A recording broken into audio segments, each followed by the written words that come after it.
Heto na, matindi to, kakapasok lang, breaking news just now. Naglabas ng ultimatum. Hirap na may ubo. Ayan, syempre itong balitang ating matutunghayan ngayon ay nagbula kay Pinas News Portal. At ito po ang inyong lingkod na si BT na magbibigay ng reaksyon at komento dito sa video na ating matutunghayan ngayon.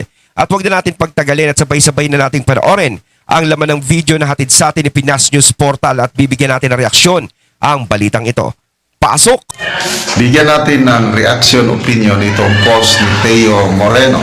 Ayan, syempre bago natin simulan ng video ito, nice ko nga pala magbigay ng credits dito sa boses na madidinig natin ngayon at bibigyan ng reaksyon. Walang iba kundi si General Macana. Syempre huwag niyo kalimutang suportahan ang channel ni General Macana sa mga katunay. Pakibisita po yan at huwag niyo kalimutang mag-subscribe at mag-follow para maging updated po kayo sa mga vlogs, reactions at sa mga balita na hinahatid sa atin ni General Macanas. Syempre, ayan po yung The General's Viewpoint. Ipagpatuloy natin. Sabi niya, samantalang sa Pilipinas, ipinamigay ang Pilipino sa ICC. Isiner ni Teo Moreno ang balita sa Russia. Ang nangyari, ito, title, Russia sentences ICC judges, prosecutor over Putin arrest warrant. Grabe. Ang ICC, 2 years ago nata, tagal-tagal na, nung giyera sa kainitan sa giyera sa Ukraine, ang ICC nag-issue ng arrest warrant laban kay President Putin ng Russia. Kailangan walang magawa ang ICC dahil walang mag-enforce. Hindi sila makapasok sa Russia para huliin yung presidente. Ngayon, bumuelta ang Russia. Sinintensya ng isang korte ng Russia in absentia yung Sa totoo lang, no? Etong si Putin matagal nang gustong kunin ng ICC to pero hindi nila makuha-kuha yan. Dahil talagang hindi sila makapasok sa teritoryo ni Putin. Di ba? Di ba? Kung tutusin naman talaga ang ICC, wala naman talagang magagawa kung hindi mo sila papapasukin sa sarili mong lugar eh. Oh, pero dito si PRRD, di ba nakuha? Kasi kung tutuusin si PRRD, hindi naman nila makukuha dito sa Pilipinas yan eh. Dahil wala naman, lalong-lalo na wala naman jurisdiction ng ICC dito. Di ba? Sabi may korte tayo dito. Oh, talagang kinuha lang nila si PRRD dito. Talagang sila mismo ang kusang nagbigay. Kaya yung sinasabi nila na ICC ang may gawa, ICC ang may gustong kunin dito. Kung gustong kunin ng ICC si PRRD, kukunin. Alam nyo, nandito pa rin yan. Kumbaga, nandito pa rin sa kanila yan kung ipapakuha nila si PRRD o hindi. Diba? Eh, ang nangyari, sila mismo ang naghatid eh. Mantakin mo, diba? Yung mga expenses na pagdala ng sa pagdala kay PRRD, Pilipinas pa ang gumastos, gobyerno pa natin. Masyadong nag-effort. Oh. prosecutor ng ICC at 8 judges. Grabe, no? Samantalang Pilipinas, pinamimigay ang dating presidente. Ano yan? Sampal sa muka o karangalan? Ito, ang balita. Moscow court has issued in absentia verdicts against the chief prosecutor and 8 judges of the International Criminal Court over their indictment of Russian President Vladimir Putin for alleged war crimes in Ukraine, authorities said Friday. Kabaliktaran po ang nangyayari dito sa Pilipinas. Nakakabilib ang ginawa ng Russian court na ito. Ito ang tunay na soberenya. Di ba? Ang administrasyong ito putak ng putak. Kung ano-anong sinasabi sa... Wala ako dito sa administrasyon talagang ito. Wala talaga akong believe. Diba? Wala talaga akong believe. Philippine Sea. Sovereignty ko, no? Kaya pasensya na kung tayo nakapagsalita ng ganito. Diba? Gaya na sinasabi ni General Macanas dito sa kanyang vlog. O, kitang, alam naman natin, no? Hanggang ngayon si Putin hindi makuha. Bakit? Kasi hindi pinapayagan. Pero si PRRD dito nakuha. Kasi pinadala. Parang ang NLBC nila eh. Parang gano'n. Diba? Kenya, we will not surrender not even an inch of territory. Well, that's good. Kaya lang, dating presidente, isinurrender mo sa ICC. Is that sovereign yan?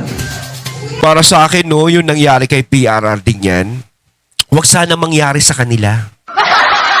Diba? Wag sana silang karmahin sa pinaggagawa nila. Diba? To me, it's not.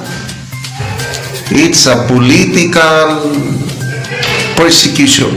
Kasi para sa akin yan inuna na si PRRD. Inuna nila yan. Gusto talaga nilang mapilay ang mga Duterte. Kasi yan ang tingin nilang parang pinakaugat Yan ang nagbibigay buhay sa lahat. So kapag nawala si PRRD, malulumpo sila, yun ang iniisip nila Gaya nung eleksyon, di ba? Bago mag-eleksyon na itong 2025 is kinuha nila si PRRD na buong akala nila is malulumpo. Di ba? Yung alyansa nila BP Sara. Kaso hindi na lumpo. Sino lang ang nanalo sa alyansa? Iisa lang, di ba? Sino ba to? Si Lito Lapid? Tama ba? O karamihan hindi na nakapasok. Ay, si Pia ata, no? Si Pia din kasama. O basta, hindi lahat nakapasok. Diba? May mga nakapasok pero hindi lahat. Kumbaga, lumamang pa rin yung mga nanalo sa Duterte. O, hindi pa rin nila nasira. Hindi pa rin nila, kumbaga, nakuha yung yung boto. Na buong akala mapipila yung ni PRRD. Parang ganun yan Kinuha siya kasi mag-i-eleksyon. Tara ngayon pinanindigan na lang na, diyan ka na sa ICC kasi may kasalanan ka. Parang ganun. Kasi lalong-lalo na ngayon magka-2028 Kumbaga parang ang diskarte ng mga Duterte sinisira ng O kaya ngayon nagpapakatatag naman yung mga Duterte.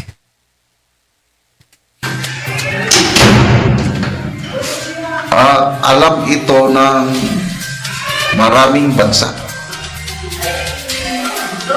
na ang ginawa ng administrasyong ito is dahil magkalaban na nga sa politika para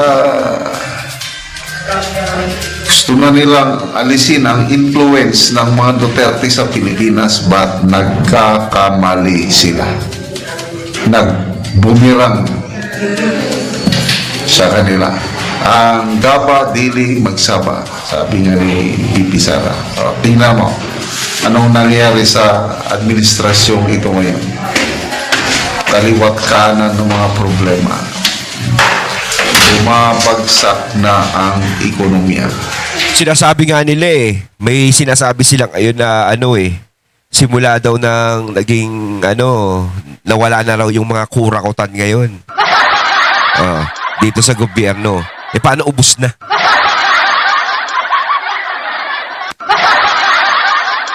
Ang daming pumupuri. Walang iya. Kaya ako sa totoo lang, pasalamat ako. Hindi ito mga umupo nung panahon ng pandemic Buti si Tatay Digong ang presidente nun Kaya nga ito, bagyo pa lang no? Anong gagawin ko? Diba? Sa bagyo pa lang yun Di alam ko ano gagawin, lalo na kung pandemic. Sisisihin pa nga yun sa bagyo yung yung ulang kasi, ganito, ganyan. Takin mo. Kung pandemic pala, sisisihin yung COVID. Ayun kasi, ayaw huminto sa paghahawa-hawa Hindi katulad ni PRRD. malayo sila sa kalingkingan ni PRRD kasi alam nila si PRRD maraming na-achieve kaysa sa kanila. Sa totoo lang. Bagsak na ang Philippine peso against the dollar. Bagsak ang Philippine Stock Exchange. Bagsak ang investors' confidence. Ano na lang tumataas ang bilang ng mga Diyos ko nga yung mga paninda nga ngayon pagkamamahal Lalo na yung mga gulay Tapos sinasabi nila 500 Noche Buena. Gulay pa lang mahal na. trilyones na nakukurap. Yan ang padami ng padami. Ano pa? Tumataas ang presyo. Pahirap ng buhay. Dumarami ang mga nagugutom na Pilipino. Oh. So, again, saludo ako sa Russian court sa ginawa nilang ito, samantalang sa Pilipinas nakakadismaya. Sabi pa naman ng Pangulo, buhay ang hustisya sa Pilipinas. Nasabi niya yan Kaya hinihikayat niya si Saldico na harapin ang kaso niya dahil buhay ang korte o ang hustisya sa Pilipinas. And I agree. Buhay na buhay ang ating justice system. Oh, buhay na buhay naman talaga yung korte sa atin, hindi lang ginagamit. Oo. At saka ang korte sa atin, kampi sa taong bayan.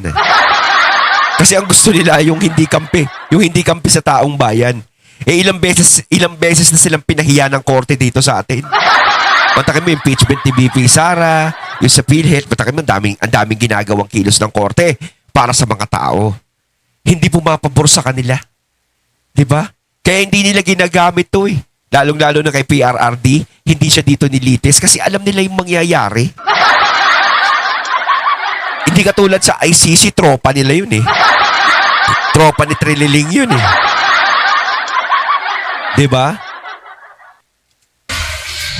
Bakit hindi niya litisin si Pangulong Duterte dito? Buhay man ang Bakit Hindi kailangan nila mo pang lilitisin surrender? yan. Ang ICC, complementary lang. Hindi nila lilitisin yan si PRRD dito dahil alam nila na maa-absuelto lang yan dito. Yun naman talaga. Kaya doon sa ICC nila dinala yan. Papasok lang ang ICC kung hindi na nagpapangsyon ang justice system sa isang bansa. Kaya yung ginawa ng administrasyon ito kay Pangulong Duterte, to me, I will never forget. Yung March 11, 2025, in famous day, at history will just judge this administration kung ano ang lalong dumami ang mga Pilipinong nagmahal kay Tati. Yes, totoo yan. Nalala ko tuloy yung survey. Survey ng Pulse Asia, I think that was April or May, bago mag-election. Ng May 12. Sa trust approval rating, si Pangulong Marcos is nasa 32%. Samantalang 32%, si Tatay Digong 62%. Mantakin mo nakakulong na yan Hindi na presidente yan. Kasi kung tutuusin dapat ikaw pa yung mas mataas kasi ikaw yung nakaupo Ang trust o satisfaction rating mas mataas pa. Yan just a few months na kidnap siya March 11. So you survey April. Ang taas ng nakakulong na nga, marami pa rin nagmamahal. Hindi, kaya nga kaya parang sinasabi nila na Okay lang yan na nadala si PRRD doon sa ibang bansa. Kasi dito tinatalo ako sa survey. So, ang problema na lang natin dito si Sara Duterte. Yan naman ay susunod nila. No, kaya kita-kita naman natin yung galawan. Yan ang palatandaan na malaking pagkakamali ng Marcos Jr. administration yung ginawa nila.